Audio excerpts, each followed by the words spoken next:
चंद्रमा मनसो जातका यानी कि चंद्रमा मन का कारक है। पंडित जी ये बताएंगे कि जिस बच्चे की कुंडली में लग्न में चंद्रमा होता है उस बच्चे का मन कैसा होता है। लग्न में चंद्रमा अगर शुभ स्थिति में नहीं है तब बच्चे को क्या उपाय करने चाहिए ये जानेंगे। पंडित जी कई बार आप ये बताते हैं कि चंद्रमा अगर होता है तो मन शांत रहता है, वो लोग बहुत शांत स्वभाव के होते हैं, लेकिन आज हम बच्चों के बिहेवियर की बात कर रहे हैं, तो जरा ये बताएं कि लग्न में इसका कितना इम्पैक्ट होता है और कैसे ग्रह अगर अशुभ फल दे रहा है, शुभ फल दे रहा है, खासतौर पर चंद्रमा की स्थिति में, तो उस बच्चे को क्या करना चाहिए। देखिए, चाहे लग्न हो चाहे 12 भाव हो, चंद्रमा एक ऐसा ग्रह है जी जिसका सटीक अध्ययन करके किसी के मन की स्थिति को नापा जा सकता है। चंद्रमा मनसो जातः चक्षो सूर्यो अजायत श्रोताद्वायुश्च प्राणस्य मुखादग्निरजायत। पाराशर जी लिखते हैं शुक्रो शुक्रश्च तथा चंद्रमा मनसस्थ था। चंद्रमा मन का कारक ग्रह है और मन के कारक ग्रह का अगर सम्यक रूप से अध्ययन कर रहा है कोई व्यक्ति, कोई दैवज्ञ अर्थात ज्योतिषी चंद्रमा के बलाबल का सही ढंग से विचार कर रहा है, तो वो सामने वाले व्यक्ति के मन के बारे में एकदम सटीक फलादेश कर सकता है। अच्छा, ठीक है।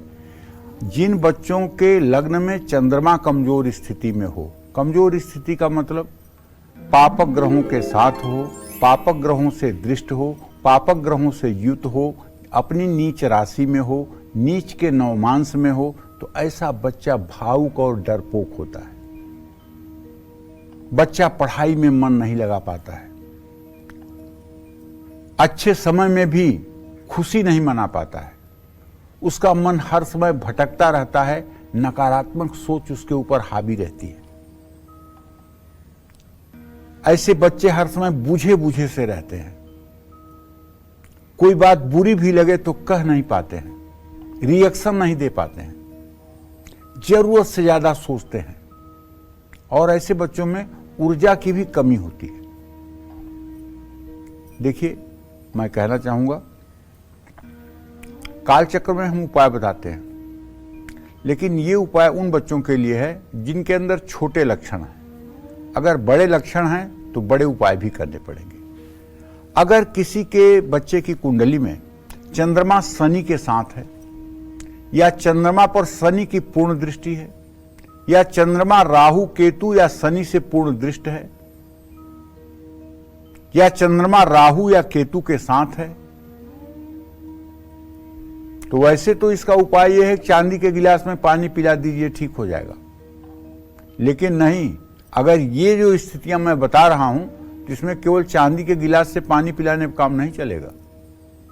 बच्चे को सिखाइए ओम सोम सोमाय नमः। बच्चा अगर 5 साल से ऊपर का है तो उसको सिखाइए ओम सोम सोमाय नमः, और उससे रोज 2 मिनट सुबह शाम सोम सोमाय नमः बोलवाइए।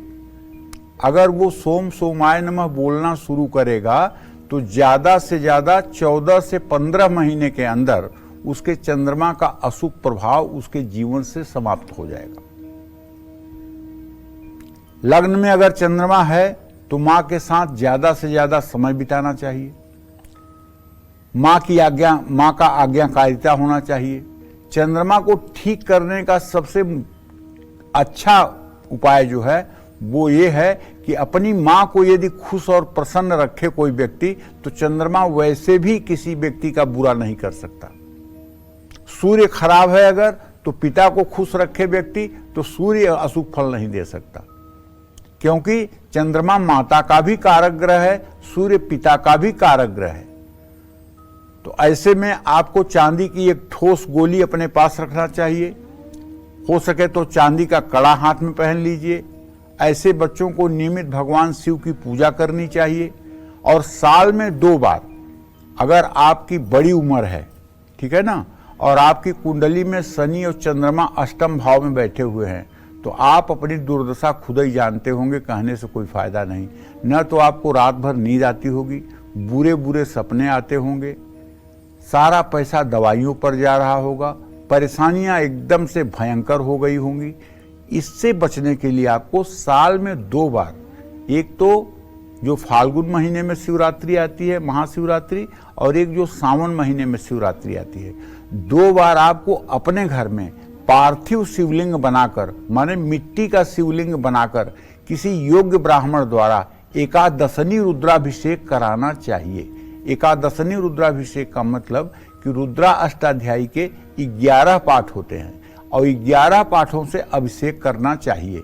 और अगर संभव हो तो 3 पत्ती वाले 1000 बेलपत्र ले आकर उस पे अष्टगंध की स्याही से, चमेली के कलम से तीनों पत्तियों पर राम राम लिख करके, उस पर चंदन का इत्र छिड़क करके और शिव सहस्र नामावली से एक एक बेलपत्र शिवलिंग पर अर्पित करते रहना चाहिए और उस पर जल की धारा भी देते रहना चाहिए। ऐसा कर लीजिए तो मैं गारंटी के साथ कहता हूं, जो दंश, जो दुख और जो निराशा आपके जीवन में बनी हुई है वो सद्य ठीक न हो जाए तो आप कहिएगा, उपाय करिए, क्योंकि आप कबूतर नहीं हैं, जो आपके किस्मत में लिखा है वही होने वाला है।